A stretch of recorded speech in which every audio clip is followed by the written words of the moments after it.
other such bodies or organisations.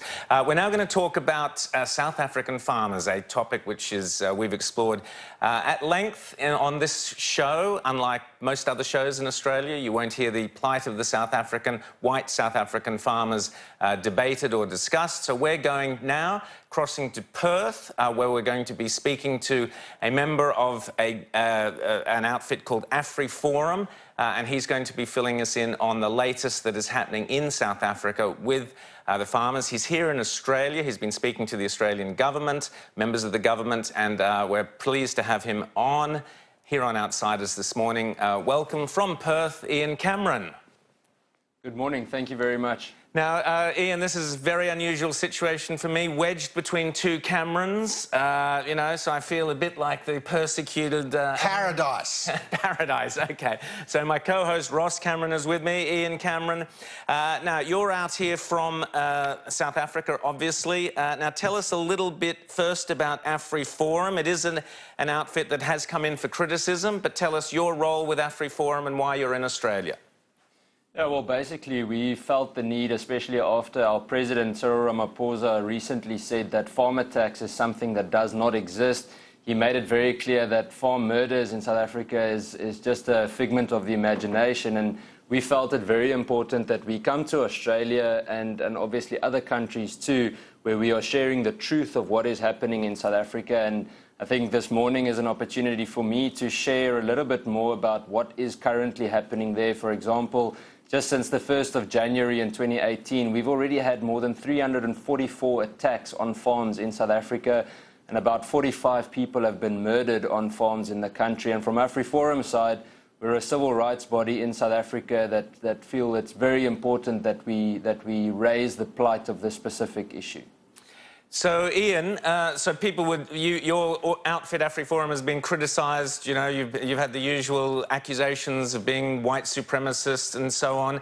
But what was fascinating is last week, which we highlighted on this show, the Zulu King Goodwill, came out and said that the Zulus should be working with the white South African farmers, basically to make sure that the country has enough food. So talk us through, your response to that, and then I'd like you to just tell us some specific examples that you personally have witnessed, because we keep being told, particularly by the left in this country and on certain TV shows, oh, no, no, no, those crimes against white South African farmers, they're just random acts of violence. It might happen in any country, just normal criminal activity, nothing racially based, nothing to do with the political situation, nothing to do with them being white, or the perpetrators being black, or the colour of the skin not being important. So tell us, from your point of view, the murders that you personally have been aware of, and the situations you've found yourself in where you have been confronted by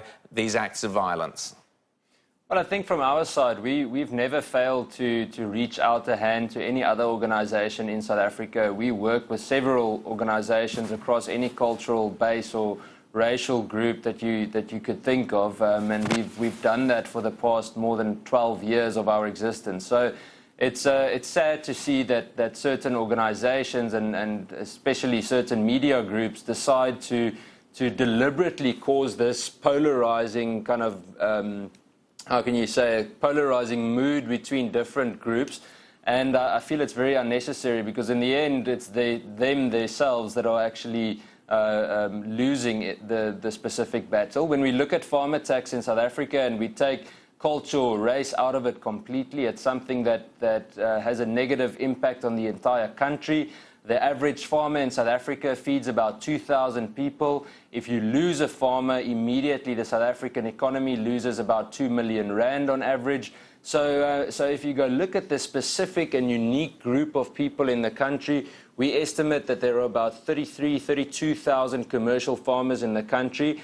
Those are the last mostly accurate census figures that we've been able to receive.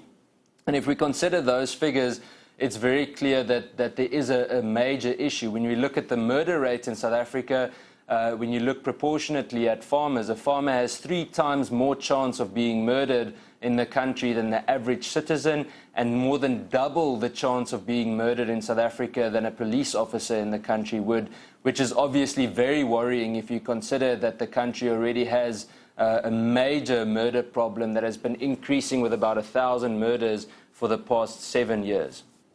Can I ask, Ian, we played some footage on the show of the government's own inquiry into land ownership, under which I understand the parliamentary representatives went around the country taking input from ordinary citizens and activists around South Africa about land ownership.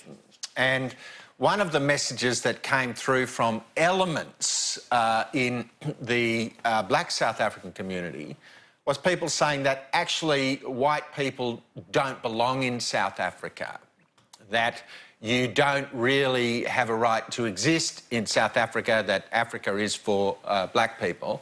How does AfriForum respond to that proposition? Well, we very often hear this in South Africa. In the last few months, we've had several public hearings regarding the land issue in the country when it comes to land expropriation without compensation. Obviously, we are forming a very firm resistance against this because we believe that it's something that will it would destroy the economy in the country, as we saw in, for example, Zimbabwe.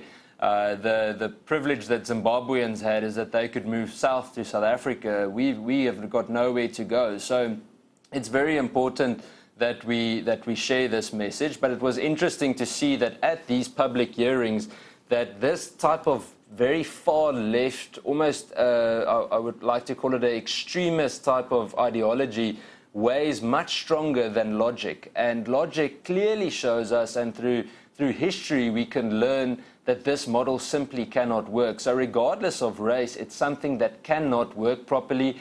And there's a misperception that is created by the South African government, even by our President Cyril Ramaphosa, that shares with the world that white people in South Africa own about 72% of land. This is an absolute myth. White farmers in South Africa own about 22% of land in the country. And it's very interesting that the ANC government is actually the majority or the single biggest majority landowner in the country. And we need to ask the question why they aren't sharing the land with previously disadvantaged groups, and why we don't see them coming to the party saying how we can share with people who need to feel or see some form of restitution. Now, I'd like to get Ian to some specifics. We keep being told, no, there's nothing to see here. Take us through, you've provided some photos, Robert Lynn, John Eckhart and others. Talk us through these specific individual cases of people who have been attacked that you yourself can vouch for. Yeah, well, you know, we can think of John Eckhart, for example. I think it's a very relevant story to tell. You know, John, in 2015, I visited his murder scene. It happened on New Year's Eve of that year. And when we arrived on the scene, you can see his picture on the screen at the moment. John Eckhart was an elderly man. He had been attacked on his own in his house. And when we arrived there, we found his nail marks in the carpets through which, or because of how he was dragged through the house during the time that he was tortured. The attack lasted about 9 hours, and no one till this day knows whether there were 4 or 5 attackers during the attack. And obviously this is just one of many. If we go to Robert Lynn, Robert Lynn was lucky to survive, but I think sometimes he almost wishes that he had somehow taken his wife's place. His wife was murdered on a farm in the Mpumalanga province, and you'll see on the photo the blowtorch that Robert is holding. His wife was murdered by the attackers and her body dumped later, and he was burnt with that blowtorch as a type of torture. And obviously this had a major influence on his psychological well-being. And obviously you can imagine the trauma that you go through after witnessing something like this. If you take it a little bit further, I'm going to jump right in, and you look at Nikki Simpson, for example. I sent you those photos as well. Nikki, I know her very well personally, and I've spent a lot of time with her. Nikki was attacked about a year ago on a farm just at the south of the Gauteng province in South Africa, and she was drilled through her feet with an electric drill, and this obviously destroys someone's feeling of safety, their vulnerability. Once again, an elderly lady attacked alone, And this type of cruelty is something that we very often see during farm attacks. So, Ian, we decided not to show a couple of those photos. As you rightly pointed out, they were extreme in their kind of graphic brutality. But we do have the last couple of shots of, I think it's Wilmentia, is that how you pronounce it? Yes, that's correct. Willemientjie Potgieter. And you would have noticed that our Deputy CEO of AfriForum, Ernst Roots, recently released a book called Kill the Boer, and it's about government complicity in farm attacks. And if you look at that little girl on the screen, Willemientjie Potgieter, she was 2 years old, almost 3 years old, when she was murdered with her parents that you see on the other side, Wilna and Atti Potgieter, on a farm in the Free State province. Now, I was personally there, and I also attended the court case, and it was shocking to see how this destroys an entire community, from farm workers to farmers themselves, where an entire rural community are furious because there is no attempt from government side to truly stop this problem. Now, Willemientjie herself was shot in the back of the head. Her father was stabbed more than 40 times with a garden fork, and her mom was put in a prayer position before she was shot in the back of the head. So these are just a few examples of the true nature of these very cruel crimes in South Africa. And as I've noted with some of the statistics, we are really worried about the fact that our government isn't coming forward and really taking a stance, and that there's a certain double standard when it comes to combating these crimes, and almost a watering down. After Peter Dutton earlier this year spoke of the issue of farm attacks in South Africa, we saw that our Minister, Lindiwe Sisulu, specifically focused on foreign affairs, immediately released a press release that made it very clear that there's no issue in South Africa, that people are safe in South Africa, and that there's no form of farm attack. And obviously this is a blatant lie that misleads the international arena about what truly is happening in our country. So what, Ian, briefly, we're just about out of time, but what can Australia do to help, and what are you hoping to get out of your contacts with the Australian government?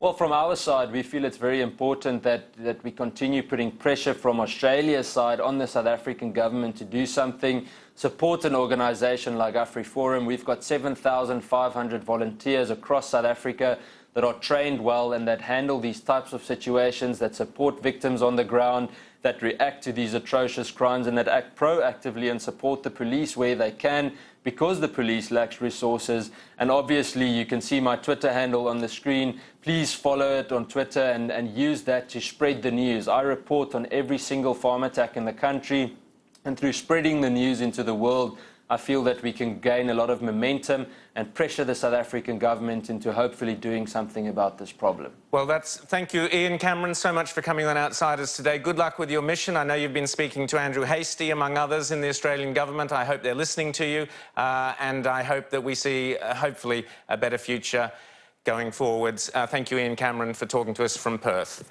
Thank you very much. Have a good day.